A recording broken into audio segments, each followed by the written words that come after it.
નમસ્કાર, ચક્રવાત ન્યૂઝ સાથે હું છું જાનવી। ત્યારે આજના મહત્વના સમાચારમાં વાત કરીએ તો મંત્રીમંડળના વિસ્તરણનું કાઉન્ટડાઉન શરૂ થઈ ચૂક્યું છે। ત્યારે નવા મંત્રીમંડળમાં કોને મળી શકે છે સ્થાન, જેને લઈને અત્યારે ગુજરાતનું રાજકારણ ગરમાયું છે।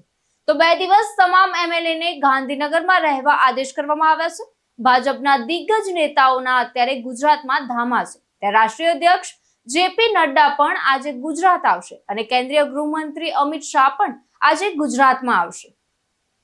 તો રાષ્ટ્રીય ભાજપના મહામંત્રી સુનિલ બંસલ, રાષ્ટ્રીય સંગઠન પ્રભારી વિનોદ તાવડે પણ ગુજરાત આવશે। ત્યારે ભાજપના કમલમ કાર્યાલય ખાતે કાર્યકરોમાં ભારે ઉત્સાહ જોવા મળી રહ્યો છે। ત્યારે 3 વાગે મંત્રીમંડળની બેઠક મળશે।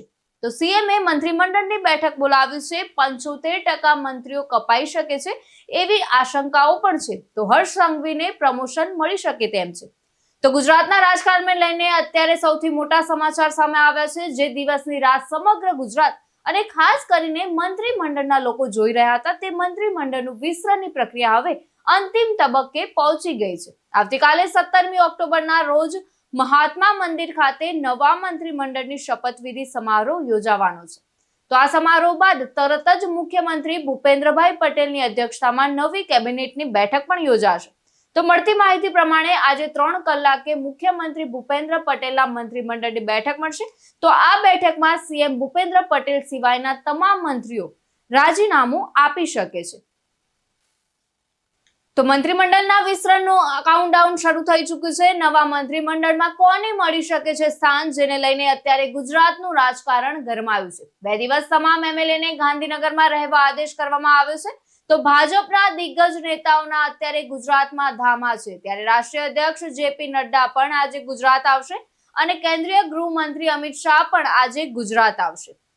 તો રાષ્ટ્રીય ભાજપના મહામંત્રી સુનિલ બંસલ, રાષ્ટ્રીય સંગઠન પ્રભારી વિનોદ તાવડે પણ ગુજરાત આવશે। ભાજપના કમલમ કાર્યાલય ખાતે કાર્યકરોમાં ભારે ઉત્સાહ જોવા મળી રહ્યો છે। ત્યારે 3 વાગે મંત્રીમંડળની બેઠક યોજાશે અને સીએમએ મંત્રીમંડળની બેઠક બોલાવી છે। ત્યારે 75% મંત્રીઓ કપાઈ શકે તેવી આશંકાઓ પણ જોવા મળી રહી છે। તો હર્ષ સંઘવીને પ્રમોશન પણ મળી શકે છે।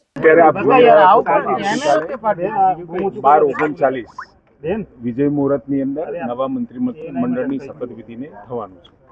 એના અંગે આ આખી માહિતી કેટલા લોકો આવશે, શું આવશે એની વ્યવસ્થા આજે હું અને હર્ષભાઈ જોવા કેન્દ્રીય નેતૃત્વમાંથી કોઈ રહેવાનું છે એ કન્ફર્મેશન મળશે એ પ્રમાણે। સાહેબ કયા રાષ્ટ્રીય નેતાઓ આવશે અને કયા પ્રકારની એ કન્ફર્મેશન મળ્યા પછી એ વાત કરીશું।